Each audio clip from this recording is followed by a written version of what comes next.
이렇게 뭐 고통스러운 삶을 사니 눈 감는 거 오히려 그게 더 편하지 않나.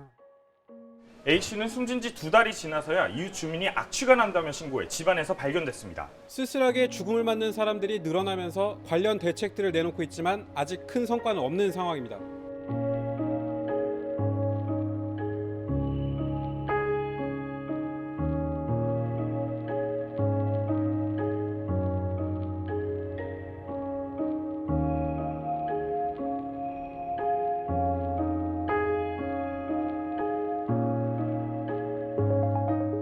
그래가지고서 뭐 연구 치료를 돼가지고 이제 병원비를 안 주면은 와 이래 시대를 못 갖고 가도록 하더라고. 단 1대1 다이아예요. 아무도 없이. 에?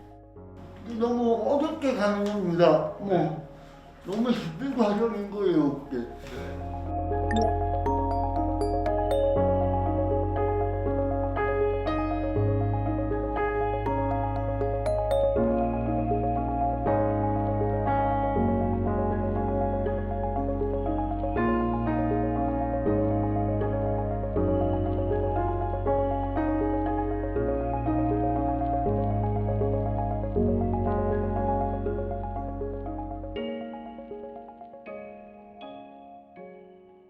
오 박사님, 현재 우리나라 공영장례 지원 조례의 그럼 정부적 현황은 어떤지 좀 얘기해 주실까요? 2021년 6월을 기준으로 서울시, 경기도, 인천, 제주, 세종 그리고 전남, 충남 이렇게 7개 광역 지방자치단체가 지금 시행하고 있고요, 조례를. 예. 예. 그리고 45개의 기초 지방자치단체가 공영장례 지원 조례를 제정 운영 중에 있습니다. 네네. 그래서 전국 243개 지자체잖아요. 그 중에서 21%가 공영장례 조례를 제정하고 시행하고 있는 거죠. 배 의원님, 네. 조례마다 그럼 세부 내용도 다 완전 다르죠. 다른 건가요? 네. 공영 장례 지원 조례는 빈소를 마련해서 그래도 마지막 가시는 길에 예를 갖추어서 가시도록 지원을 해주는 조례이고요.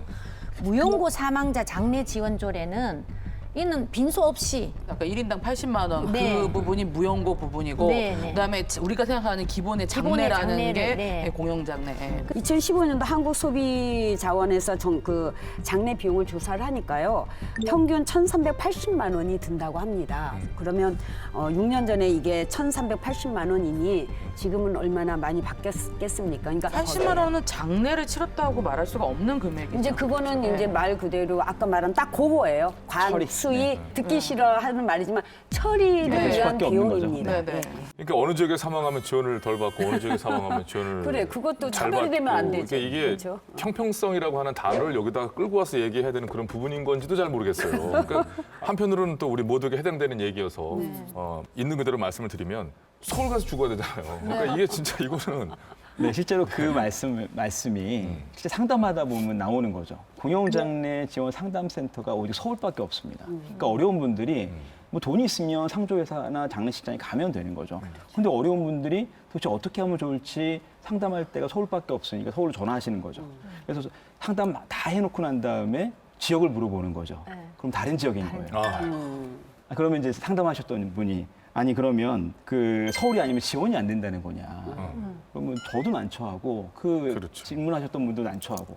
우리 학생들도 초등학교 때부터 지방에 사는 학생들이 인서울을 목표로 공부를 하고 있는데 이렇게 죽음마저도 서울에서 그나마 그래도 살다가 죽으면 공영 장례로 어떤 최소한의 예라도 우리가 갖추어 줄 수 있는데 서울이 아닌 그 이외의 대한민국 국민들은 정말 너무나 이 예능 고사하고 그냥 처리될 수밖에 없는 현실이다 보니 이런 부분에 있어서도 우리가 정책적으로 좀 서둘러야 될 부분이 네, 있습니다. 그런데 서울시 같은 경우에는 공영 장례 자체가 그래도 활성화가 계속 네. 이렇게 진행될 수밖에 없는 게 80만 원의 그 현물이 됐든 네네. 하는 것을 서울시가 다 지원을 하고 있어요. 맞습니다. 그렇기 때문에 서울시가 매뉴얼을 만들 수도 있고 서울시가 그 운영의 묘를 또 그나마 할 수 있는데 다른 지자체는 거의 똑같습니다. 80만 원을 그 지자체가 되는 게 아니고 결국은 구군에 또 나눕니다. 그러면 80을 5대 5로 나누기 때문에 7대 3으로 이미 법적으로 80만 원은 자치 구군에서 구에서 다 되고 있어요. 법적으로 하는 거고. 예, 그러니까 그 80에다가 또 들어가는 80의 반을 또 구군이 돼야 돼요. 그렇게 될 때 그 조례를 만드는 상징성과 그 컨트롤 타워는 될 수 있으나 그것을 가지고 서울시처럼 이렇게 공용으로 확실하게 가기에는 아직까지 길이 먼 거죠. 네, 물론 이제 그런 측면도 있는데요. 저는 민관 협력이 공영 장래의 핵심적인 요소가 아닐까. 다시 말하면 지금 뭐 인천이라든지 여러 군데서 뭐 공영 장래를 시행하는데 의원님 말씀하신 것처럼 그런 한계가 있어요. 그런데 거기에 빠진 게 뭐냐면 공무원들은 그냥 의전업체란 이런 영리업체에 뭐 용역을 주면 되지 굳이 비영리 민간단체가 왜 거기 들어오냐라고 하는 거죠.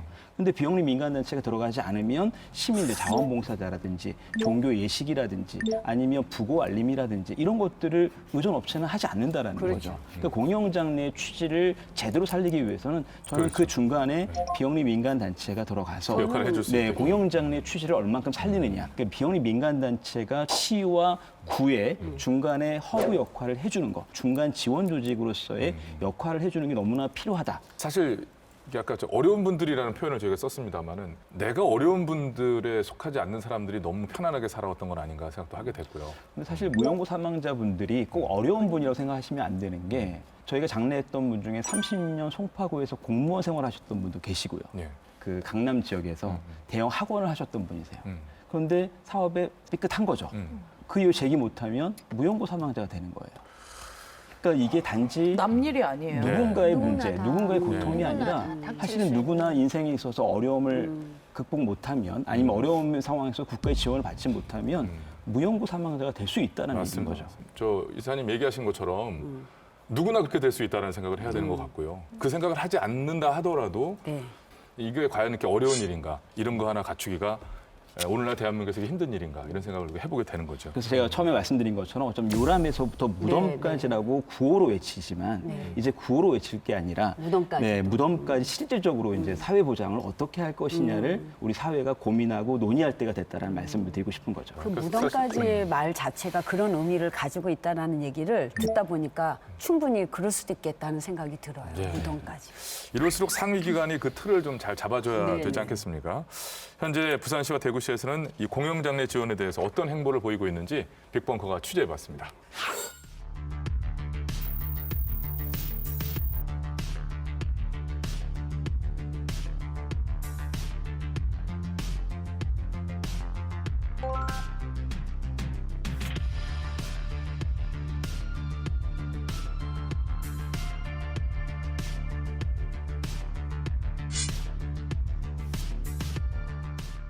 공영장례라는 것이 이제 사적 영역에 있던 죽음의 과정을 공공이 그 역할을 대신할 수 있도록 필요하다면 그런 역할을 하도록 이제 의무를 지은 이제 조례인데요. 대상과 관련된 부분은 이제 초안에는 이제 무연고장을 대상으로 이제 하자고 했으나 이제 그게 저소득층까지 넓어진 상황이거든요. 지금은. 그래서 저도 개인적으로 생각할 때는 부산 시민이라면 누구라도 공공에 요청했을 때 장례를 치를 수 있는 정도의 수준까지 올라가야 한다. 근데 다만 제가 넓히면서 조금 걱정되는 것은 이 사업이 시작될 때 혹시 불안하지 않을까. 이게 대상이 늘어나면 예산이 늘어나야 되는 거고 이 새로운 사업에 예산을 수반할 때는 굉장히 당위성이나 이 사업의 혁신 이런 것들이 있어야 되는 건데 어쨌든 이게 후순위로 밀려버리면 이 사업은 예산이 반영이 안 될 수 있는 가능성이 매우 큰 거죠. 그래서 당장은 조금 연착 유육을 하기 위해서 이 정도의 범위 대상자를 정했다고 보시면 될 것 같습니다.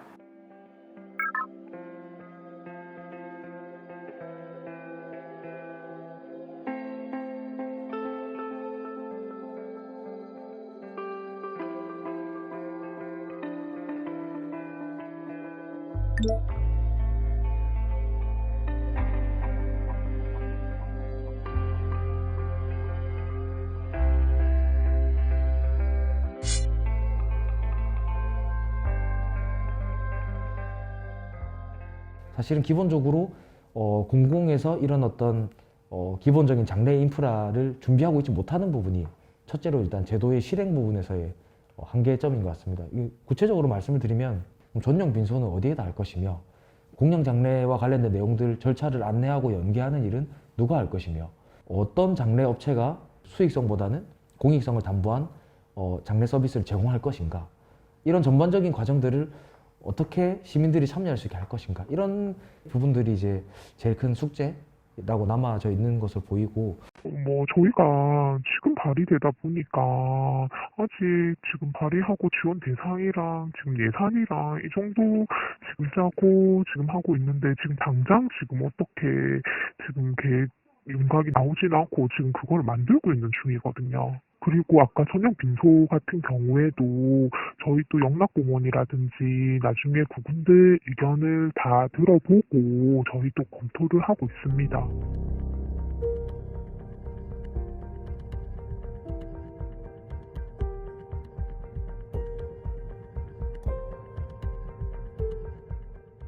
대구 같은 경우는 대구시 조례등 고사하고 상당히 좀 대구 시민의 무용고 사망에 대해서 국가가 제도적으로 혹은 지방정부가 제도적으로 이렇게 함께하는 부분들에 대해서 대단히 미흡하다.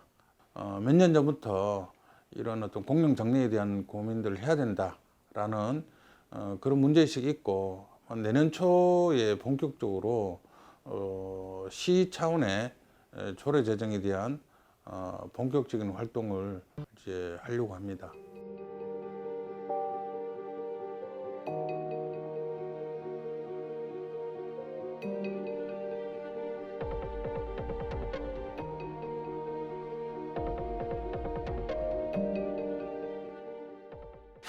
네, 부산시의 경우는 뭐 거의 막바지 단계에 이른 것 같습니다. 근데 아쉬움의 목소리도 좀 들리거든요. 조례 제정을 위한 움직임에 또 우리 박진우 기사님도 열심히 하셨다고 그러는데 어떤 게 아쉽다는 건가요? 네, 우선은 지원 대상이 좀 협소합니다. 예를 들면 지금 공영장래 조례가 무용고 사망자뿐만 아니라 저소득 시민까지도 포함되어 있는데 저소득 시민 같은 경우에 연고자가 미성년자, 장애인, 75세 이상으로 구성되어 있는 경우만 지원하도록 되어 있어요. 그러니까 오히려 이런 분들이 장래 지원을 통해서 무연고 사망자로 안 가게끔 해야 되는데 우선은 저소득 시민 장래의 장래 지원이 협소하고요. 또한 지원 내용도 임의 규정으로 되어 있어요. 그러다 보니까 충분히 지원되지 못하는 그런 한계점도 있고 뭐 이런 법률 조항뿐만 아니라 실은 부산시에서 컨트롤 타워가 역할을 해줘야 되는데 그 역할이 안 된다라는 거죠. 무슨 얘기냐면 서울시 같은 경우에는 장사 문화팀이 있습니다. 전담팀이 있군요. 네. 근데 이제 부산시 같은 경우에는 장사 시설만 관리하는 노인 시설팀이 있습니다. 그렇기 때문에 장래 문화 이런 거 신경 안 쓰는 거죠. 어쨌든 이런 부분들이 글쎄 지금이라도 이야기 나온 게 참 다행이라고 생각을 하고요. 지금 명료한 얘기들이 나오잖아요, 그죠? 네, 그런 것들을 지금 말씀하신 그런 부분에 좀 반영을 해서 잘 좀 이루어졌으면 좋겠고. 배 의원님, 대구 같은 경우는 어떤가요? 네, 대구는 사실 뭐 속도는 좀 더딘 편이긴 하나 오늘 여러 가지 이야기를 종합해서 볼 때에는 오히려 이미 시행되고 있는 지자체의 부족한 부분을 보완을 해서 대구에서는 좀 담을 내용을 다 잘 담고 해야겠다는 그런 생각이 들고요.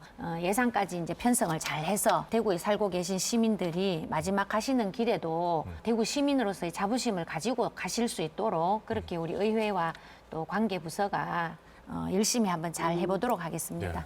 이러면은 참 그래도 다행이라는 생각이 들어요. 그리고 또 사실 중앙의 얘기를 하지 않을 수가 없는데요. 사실 서울시의 얘기를 하다 보니까 중앙이라는 느낌이 드는데 그렇지 않잖아요. 역시나 지자체인데 우 박사님, 중앙의 역할에 대해서 어떻게 생각하십니까? 앞서 말씀드린 것처럼 법 개정이 제일 시급할 것 같아요. 장사법. 예. 그게 법에 따라서 어찌됐건 정부 부처는 움직이는 거니까요. 또 그거에 따라서 예산도 배정이 되는 거고 이제 보건복지부가 지금 현황은 파악을 하고 있는데 정확하게 파악을 하고 있지 않아요. 요즘 들어서 청년들 무용고자 사망률이 되게 높아지고 있거든요. 2017년 68명 정도 됐는데 지금 현재 100명 정도로 늘었어요. 그래서 참 그 데이터를 보면서 되게 슬펐는데 거의 32% 늘은 거잖아요. 그래서 그러니까 무슨 얘기냐면 보건복지부는 단순 취합을 해서 주는 거다. 그러니까 예를 들면 국회의원이 무연고 사망자가 몇 명이냐라고 물어보면 그냥 알려주겠죠. 시군구에서 쭉 취합해서 알려주는 거죠. 그러니까 왜냐하면 법이 없기 때문에 그래요. 시군구가 책임지는 거지 보건복지부는 법률상의 책임이 없기 때문에 그렇습니다. 아니 그러면 사회보장은 국가가 하는 게 아니고 각 지자체가 한다는 그게 행복한 나라는 아닌 것 같은데. 네, 그래서 이게 법이 바뀌어서 어쨌든 중앙정부 차원에서 아까 얘기한 것처럼 뭐 죽는 것도 서울 가서 죽어야 되냐 이런 말씀을 하시는 이유가 중앙정부 차원에서 공영장례를 관장을 하고 주관을 하고 그다음 무연고 사망자라든지 고독사라든지 이러한 통계 관리를 제대로 해서 그에 따른 예산을 편성하고 그에 따라서 정책을 마련해야 되는데 지금은 법률상으로 시군구가 다 하도록 되어 있으니 보건복지부는 손 놓고 있는 상황이 되는 거죠. 그렇죠. 사실 뭐 지방 정부도 지방 정부이기 때문에 뭐 이런 모든 부분들을 다 말씀하신 대로 해석할 수는 없겠지만은 지금 이런 사안만큼은 어디까지나 중앙에서 컨트롤해야 되는 부분인 것 그럼요. 같고. 이런 거 무덤까지라잖아요. 무덤까지. 요람에서 무덤까지인데 왜 무덤까지는 왜 지방정부가 하고 딱 뛰어갖고서 지방정부 주는데 정부가 해야죠. 그러니까 우리가 서울시 예를 많이 두면서 광역단체한테 지금 막 책임을 요구하고 있는데 제가 볼 때는 법이 개정돼야 되고 보건복지부가 움직여야지 또 광역단체도 움직이고 지자체도 움직이는 그래야 거고. 제대로 움직여야지. 그리고 또 민간 단체들도 이런 어떤 정부 지원들도 받아야지 같이 움직일 수 있는 거잖아요.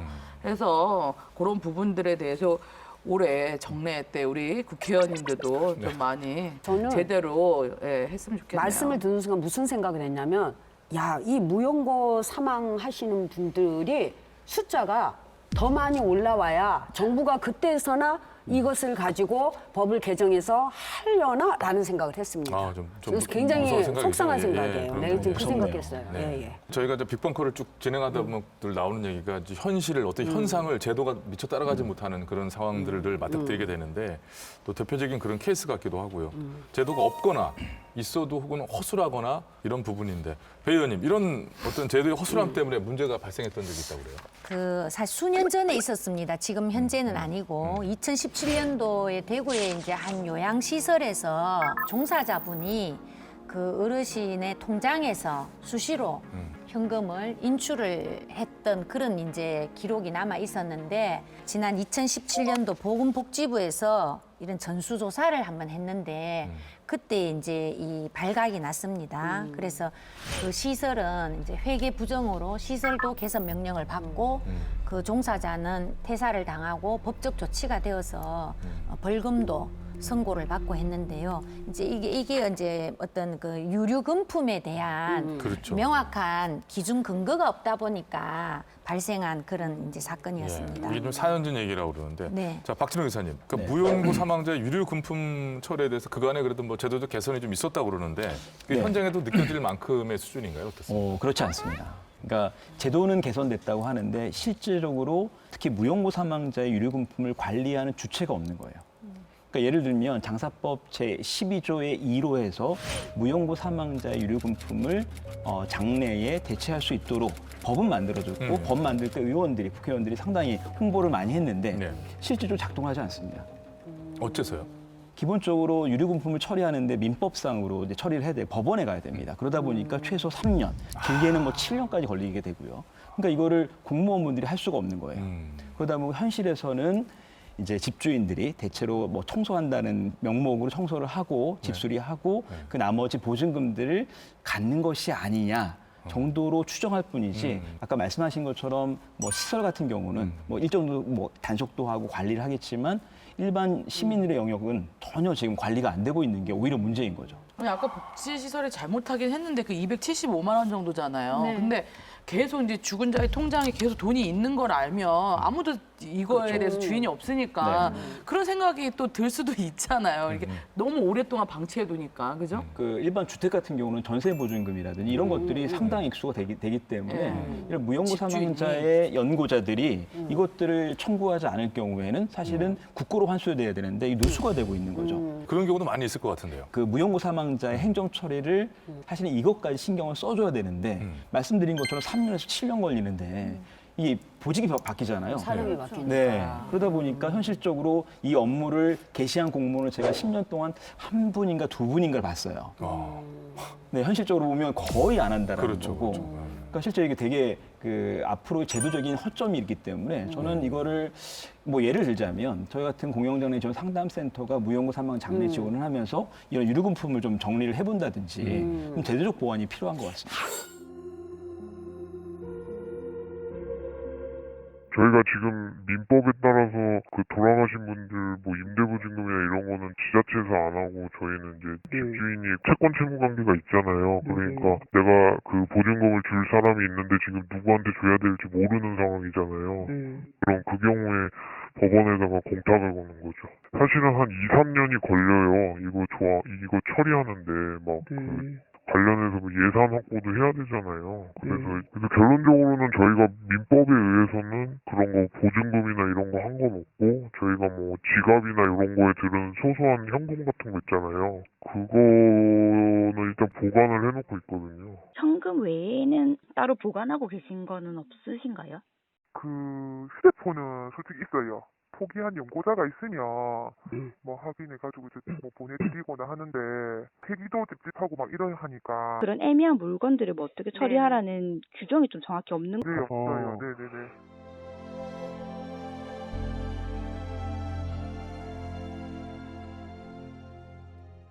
계속 사각지대가 나오고 있네요, 진짜. 네. 그러나 저희가 이제 공영 장례 지원이라는 얘기를 쭉 이어오고 있는 가운데 이런 공영 장례 지원 조례라는 개념이 생기기 전에 무연고 사망자를 위한 장례 의식은 이미 우리 사회에서 행해져 오고 있었습니다. 어떤 얘기일까요? 자세한 얘기 빅벙커가 다녀왔습니다.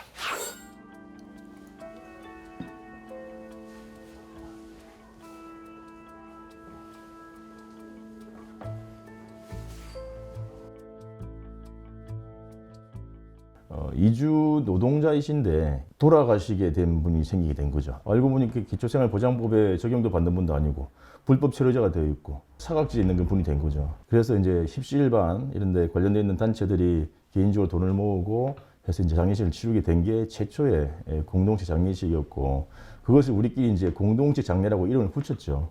그게 계기가 되면서부터 특히 동구 쪽에 있는 분들 중심으로 1인 가구 중에서 취약한 여건에 계신 분들, 소위 쪽방에서 많이 거주한다라고 말씀을 많이들 하시죠. 이제 그런 분들이 우리끼리 좀 모임을 해야 되겠다. 우리 스스로 힘을 모아서 다른 사람 돕기도 하고 우리 권리를 찾자. 우리 주민들이 정해서 모임을 하기 시작했고 당연히 그런 분들이 비슷한 상황에 있는 분들이 연결이 되는 거죠. 아, 돌아가셨다더라. 이러면서 일면식도 없는 사람이라 하더라도 영정사진 하나 정도를 만들어서 같이 관 앞에서 같이 좀 따라가서 마지막 그 제가 되어서 나오는 그 순간까지 함께하는 그런 시간들을 보냈었고요.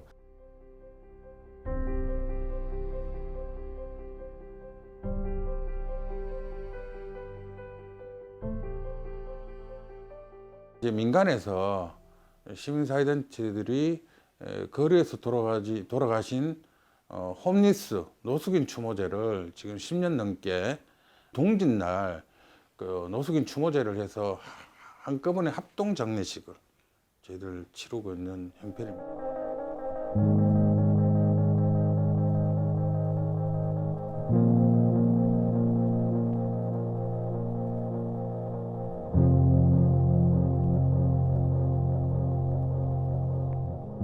나름 노력했던 민간 영역의 활동가 분들이 계시거든요. 그분들의 또 문제의식 그리고 당사자라고 할 수 있는 쪽방 거주민들이나 장인들 이런 분들이 함께 모여서 현재 이제 공영 장례가 왜 필요한지 이런 부분들을 서로 이야기를 나누는 한 해에 한 번 정도는 그렇게 돌아가시는 분들 국화한송이라도 넣어드리고 향이라도 같이 피우자 그런 행사를 통해서도 이제 서로 이제 오랜만에 그 행사 자리에서 보고 결국에는 가족을 볼 수는 없지만은 계속 보다 보면은 이들끼리의 관계망이 형성이 되고 형님 잘 지냈습니까? 이때까지 뭐 다니는 건강은 괜찮냐? 이런 것들을 물어볼 수 있는 게 결국에는 관계망의 시작이잖아요.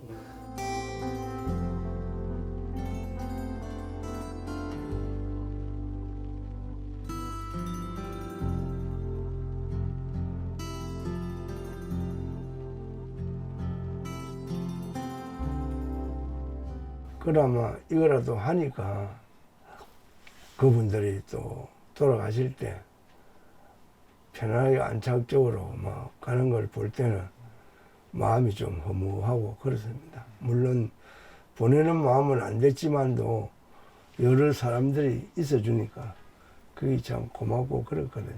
옛날에 그 비유할 때하고 차이가 많이 나지. 몸이 불편하다.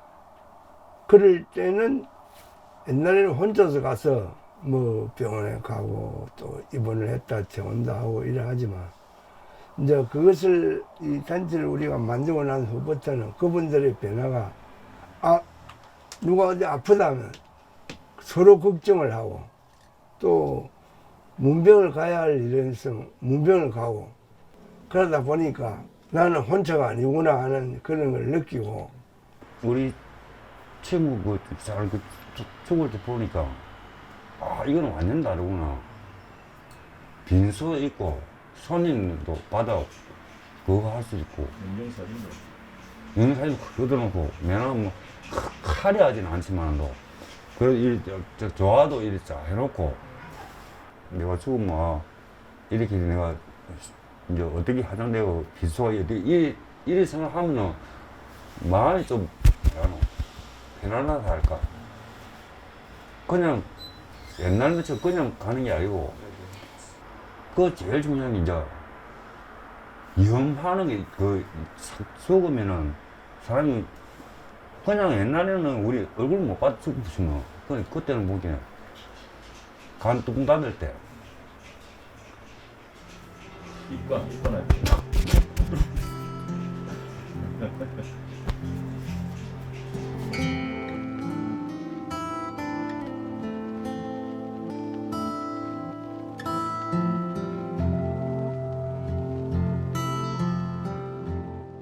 그렇게 했던 일련의 과정들이 이제 서로에게 품앗이처럼 느껴지고 내가 아무리 바쁘고 힘들어도 요 일은 같이 나와야겠다. 나도 요 일에는 참여해야겠다. 왜?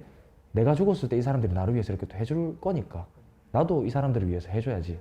그게 일종의 또 공동체 회복이 되는 거예요. 마지막 돌아가시는 분에 대한 최소한의 인간적인 예우를 갖추는 건 그것은 개인적인 문제가 아니라 이 사회 공동체의 건강함을 위해서 꼭 필요한 것이고 또 장례식은 죽은 사람을 놓고 하는 장례식이지만 사실은 살아있는 사람들을 위한 그런 소중한 행사이기도 하거든요. 왜냐하면 장례식을 정말 치러야 되는데 그 개인적인 사정으로 장례식 못 치렀어. 평생 한이 되겠죠. 애도를 해야 하는데 개인적인 돈이 없어서 가난한 상황 때문이든지 등등의 사정으로 그 애도를 못했다고 한다면 그 살아있는 사람은 살아있는 게 아니라도 할 수 있을 겁니다. 그렇다면 이제 그런 사람들이 더 많아지고 그런 사람들의 애도함이 없어서 생긴 이 원통함들이 쌓이고 쌓인다면 결국 그 사회적 질병이라고 할 수가 있죠. 그것을 우리가 왜 모른 채 해야 되느냐.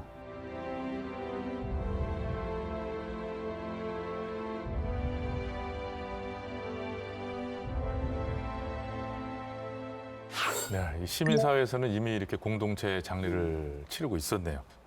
공영장례가 우리 사회에서 어떤 역할을 하게 되는 제도인지 어떤 역할을 해줘야만 하는지가 이제 와 닿는 것 같은데 실제로 조례 제정 전후의 변화는 어떻습니까? 좀 변화가 크게 있습니까? 일단은 고인의 이제 존엄한 삶의 마무리뿐만 아니라 연고자분들, 그다음 지인들이 애도할 수 있는 권리가 보장된 게 가장 큰 변화고요. 올해 초에 그 남성분이 돌아가셨는데 아내분과 두 따님이 오셨어요. 근데 뭐라고 하시냐면 말씀은 많이 안 하셨는데 가정폭력 때문에 도망치다시피 집을 나오셨다라는 거예요. 자녀와 아내분이. 근데 장례에 오셨어요. 별 말씀은 없으셨고 크게 울지도 않으셨는데 따님이 돌아가신 날 문자를 보내신 거죠. 되게 아빠 미워했고 되게 오기 힘들었는데 오길 잘했다. 아빠 이렇게 떠나보내니까 그래도 좀 용서가 된다라는 말씀을 하시는 거죠. 저는 공영장례의 의미가 바로 이런 게 아닐까 싶어요. 가족이 여러 가지 가족사로 해체될 수 있지만 그래도 마지막 돌아가시는 길에 화해할 수 있잖아요.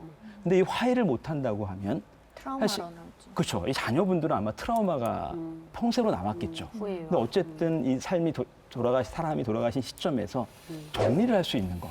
이게 사회가 제공할 수 있는 마지막 어떤 순간이 아닐까 싶고요. 결국 공영장례는 돌아가신 분뿐만 아니라 사실은 살아있는 사람들에게도 중요한 사회복적 요소가 되고 있다는 거죠. 제가 이 서울시의 그 지금 공영장례 중에 꼭 얘기하고 싶은 게 하나 있었어요. 부고가 뜨는 걸 봤어요.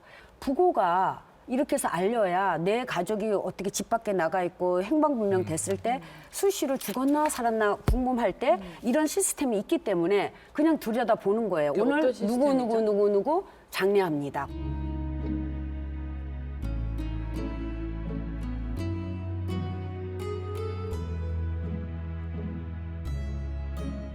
그렇습니다. 이 죽음이라는 게 사망자뿐만 아니라 생전에 연을 맺었던 산 사람들에게도 영향을 미치는 그런 어떤 과정이잖아요. 우리가 쭉 얘기 나누면서 더욱더 느끼게 됐는데 꼭 누구만을 위한 제도, 누구만을 위한 지원 이런 시각으로 봐서는 정말 안 된다는 생각이 들고요. 자, 이렇게 해서 얘기를 이제 마쳐야 될 것 같은데 얘기를 마치기 전에 마지막으로 하실 말씀들 있으시면. 모든 곳에 다 차별이 있어서는 안 되는데요. 오늘 이 이야기를 나누면서 특히 죽음을 대하는 태도에는 어떤 차별도 있어서는 안 된다 그런 생각이 드네요. 저는 이제 공영장례 조례가 다양한 지자체에서 만들어지고 있는데, 그러니까 무용고 사망 시신 처리에 또 다른 이름이 안 됐으면 좋겠는 거죠. 그러니까 실효성 있는 실제로 작동하는 공영장례가 됐으면 좋겠다는 바람이 있습니다. 그렇게. 저는 연락처 좀 주세요. 그렇습니다. 무연고 사망에 대해서 우리 사회가 취해야 할 태도, 우리 모두가 취해야 할 태도에 대해서 오늘 얘기를 해본 것 같은데요. 이제 막 제도가 마련이 되고 있는 과정이고 또 개선하기 위해서 움직이고 있고 그런 노력들을 하고 있는 듯한데 늦게 시작된 느낌이 있는 만큼이나 단단하게 또 준비해서 내놓는다면 좋지 않을까 하는 생각을 해보게 되고요. 짧고 굵게 요약 한번 가겠습니다. 한 줄 평으로. 돈보다 법보다 인간 존엄이 먼저. 공영장례는 내가 혼자가 아니고 당신이 혼자가 아니라는 인기척. 차마 외면하지 못하는 마음입니다. 혈연 밖에 가족들도 있습니다. 죽은 사람을 존엄하게 보내는 사회는 산 사람도 존엄하게 대하는 사회가 될 것입니다. 맞습니다. 맞습니다. 예, 오늘 저희가 나눈 얘기들이 슬픈 얘기가 이게 아닙니다. 아니어야 합니다. 제도 마련으로 더 나은 사회를 만들자고 하는 희망찬 그런 얘기인 거죠. 가족뿐만 아니라 옆에서 눈 마주치고 얘기 나누는 모두가 가족 이외의 연고자 가족 아니겠습니까? 네, 누구 하나 고립되지 않고 소외되지 않으며 죽음까지 존엄하게 맞을 수 있게, 그리고 그 가는 길을 누구든 좋은 마음으로 지켜봐 줄 수 있는 그런 날이 우리에게 오길 바란다는 말씀드리면서 이만 인사를 드리겠습니다. 예산 추적 프로젝트 빅벙커, 다음 시간에 또 새로운 예산으로 찾아뵙겠습니다. 시청해주신 여러분 고맙습니다.